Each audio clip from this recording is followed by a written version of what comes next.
Petyr Baelish, otherwise known as Littlefinger. Littlefinger's goal is power, or more specifically, the quest for power. Littlefinger's main tool is creating chaos. His 7 biggest moves are the following: orchestrating Jon Arryn's murder, obtaining power of the Vale, creating a Stark-Lannister feud which eventually led to the War of the Five Kings, preventing Stannis from taking the throne, poisoning Joffrey, creating a Tyrell-Lannister feud, and using Sansa as key to the North. Number 1. Littlefinger had Lysa poison her husband, Jon Arryn. Why did he ever do this, and what did he gain from it? Let's take a step back and think about who Jon Arryn was close to.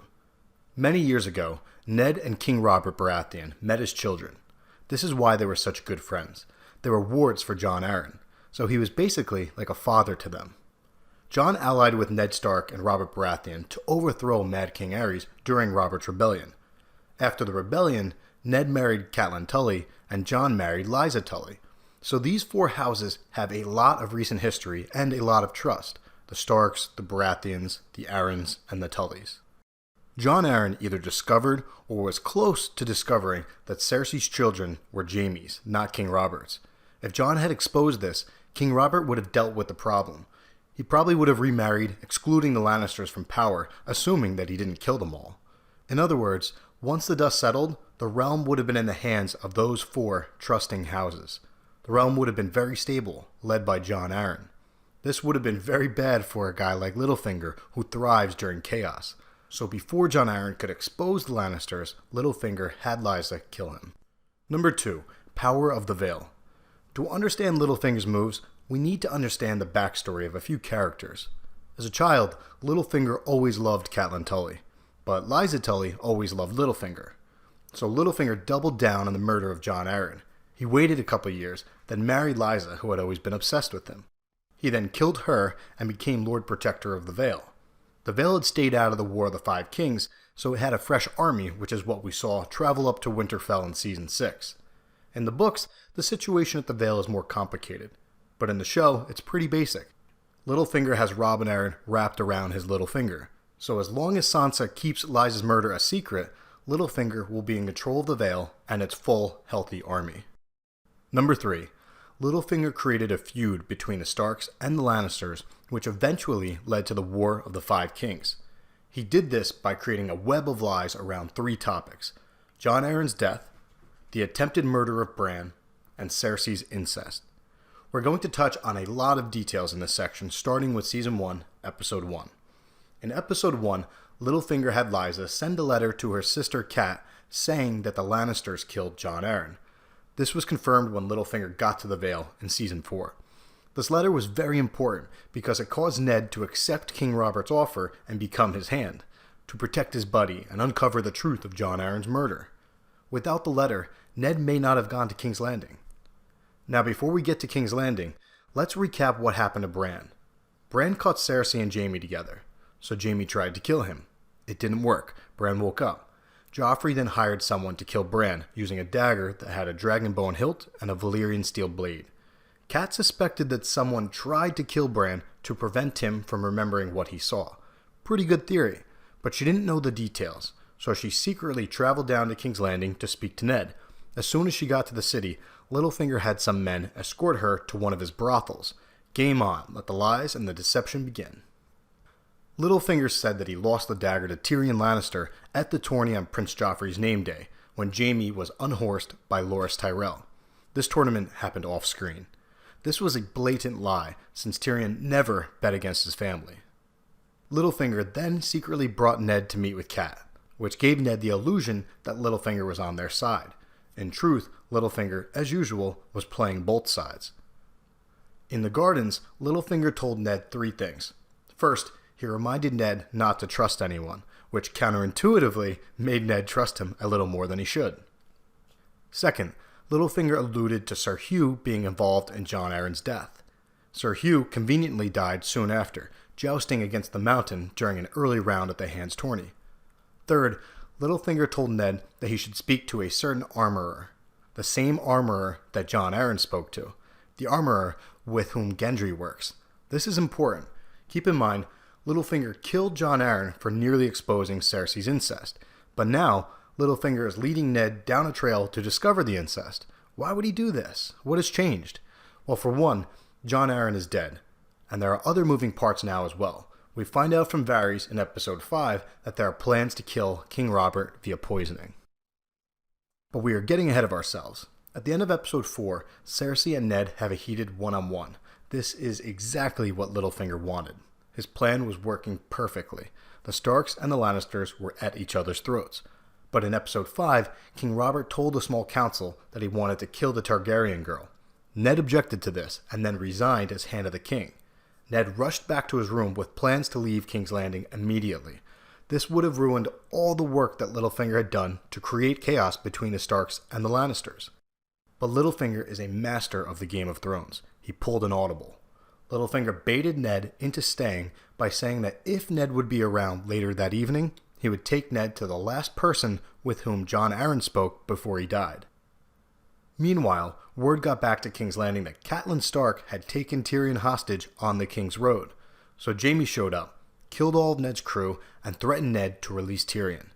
Littlefinger acted shocked that Jaime arrived there, but personally, I would be shocked if Littlefinger hadn't set this all up through his network of informants. King Robert could not punish Jaime because of how much money he already owed to Jaime's dad, Tywin Lannister. Half of the realm's debt, or 3 million crowns. A lot of money thanks to Littlefinger. But he spoke to Cersei and Ned and tried to put out the fire. It didn't work. Number 4. Preventing Stannis from taking the throne. After King Robert died, the players all made moves very quickly.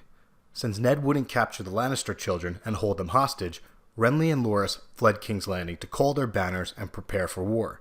Ned wanted to pass the throne on to Stannis, who was the rightful heir by blood, but Littlefinger did not approve. Why wouldn't he approve? Because a realm under Stannis is the exact opposite of chaos. Littlefinger needed to prevent that from happening, so he lied to Ned. He said that the Gold Cloaks would have Ned's back, but when push came to shove, Littlefinger and the Gold Cloaks backed Cersei. While Ned was in the dungeons, Littlefinger began building a bond with Sansa. At this point, Ned, Catelyn, and Robb Stark were all alive, but in hindsight, this was the start of number 7, obtaining the key to the north via Sansa Stark. In episode 8, Baelish encouraged the council to have mercy on Sansa, to let her prove her loyalty. During the War of the Five Kings, Littlefinger met with Renly to try to form a potential alliance with him, but Renly shut him down. Littlefinger then met with Margaery and discovered how power-hungry she was. After Renly was killed, Littlefinger advised the Tyrells to leave before Stannis got there. This marked the beginning of a secret relationship that he had with the Tyrells. He helped broker the marriage between Joffrey and Margaery, and eventually, Littlefinger and Olenna Tyrell poisoned Joffrey. During the mayhem of the Purple Wedding, Littlefinger had Ser Dantos escort Sansa to the escape boat. He covered up his tracks by killing Ser Dantos. This gameplay was brilliant. The first benefit of the Tyrell relationship was that Tywin and Loras' combined forces arrived just in time to save King's Landing from Stannis. And the second benefit was that Littlefinger left King's Landing in a power struggle between two of the most power-hungry alpha cats in the game, namely Cersei and Margaery, or Cersei and Olenna, depending on how you look at it. And what's even more impressive is that he continued to secretly work with both sides. Littlefinger informed Cersei that Loras was gay.